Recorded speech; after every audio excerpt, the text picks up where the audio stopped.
World Cup warm-up between England and Wales.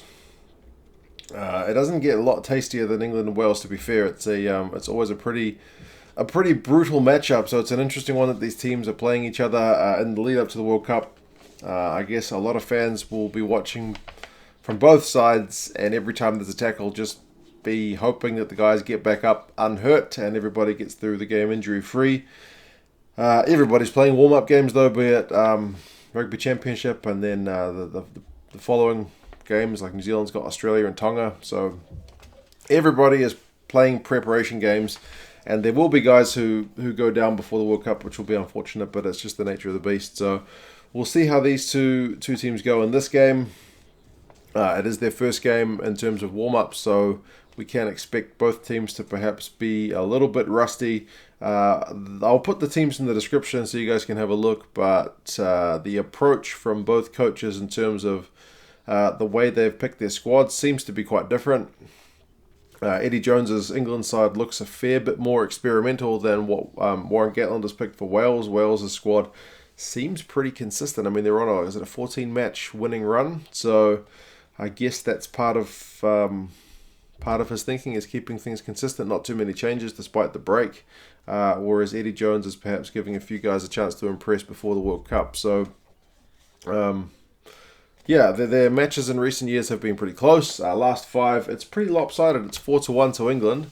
If you were to say last six, then it would be 4-2. Still to England, obviously, but the most recent result is the one that Wales won in the Six Nations. That one was 21 points to 13 in Wales. This one's at Twickenham, so it is the reverse. But the scorelines have been close either way. Average score over the last 5 games has been England 18, Wales 15. So there is never too much between these two sides. Squads. England have got a couple of guys definitely making their debuts in Willi, Heinz and Ruaridh McConnochie. So Heinz is on at halfback, former Super Rugby player. If you're in New Zealand, you remember him. And McConnochie is on the wing. A lot of names still pretty familiar though, but perhaps some guys who are, I mean, you hate to call them B team, but a lot of guys who are perhaps secondary, like a lot of guys who got minutes, when there's a Lions tour or maybe against Italy, that kind of thing. It's no disrespect. It's just the rotation nature of the game to keep the squad fit. But you got George Ford there, so there's no Farrell. Piers Francis is there, former Blues player, to be fair. Henry Slade, Elliot Daly. So a lot of those guys are still first string as well. Anthony Watson's there on the left wing in terms of the forwards. You got Genge, Cowan-Dickie and Cole in the front row. Launchbury and Ewels in the second row, and then Curry, Underhill and Vunipola in the back row. So that's going to be interesting to see Curry and Underhill go at it side by side. So I guess they're going to put a fair bit of pressure on Wales at the breakdown. Interestingly, Marler, who is back in the international scene, is on the bench as well.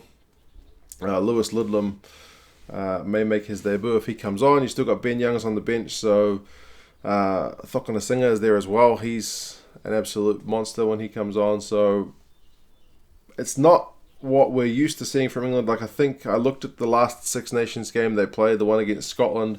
Daly, Slade, Curry, Launchbury and Vunipola all started that game. So only 5 out of the 15 starting guys played in that squad. So it's a lot of changes. I think Kruis, though, he played and he's on the bench. Young's played and he's on the bench. So it's not a total shift, but it is rotation, it is experimentation, whatever you want to call it. Whereas you look at Wales, I think it's just 2 changes from that final game in the Six Nations against Ireland.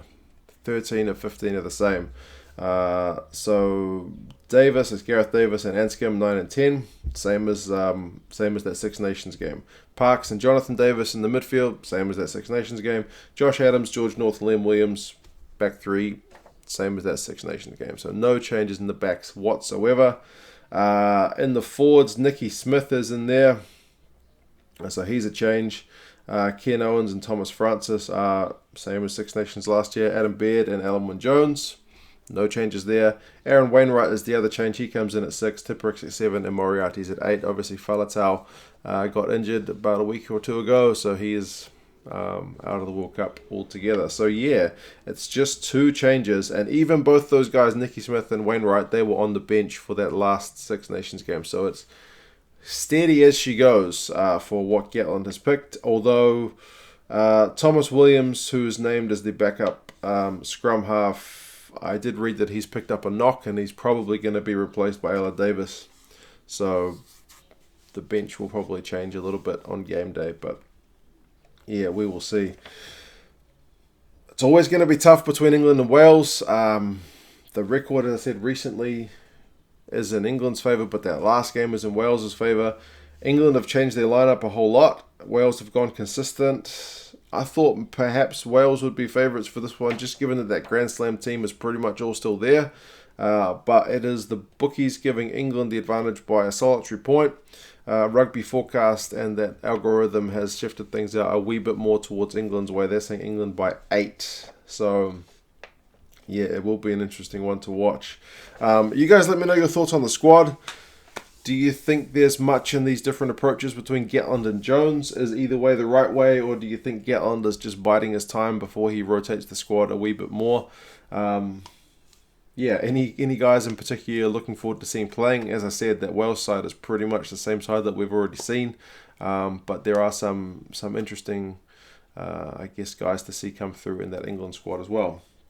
You guys let me know your thoughts. And yeah, I think this game is on Monday morning at about 1 o'clock in the morning here in New Zealand. So I'm probably going to block myself off from all media and watch it 5 o'clock in the morning before I go to work. But yeah, you guys let me know your thoughts, and I'll talk to you again soon. See you later.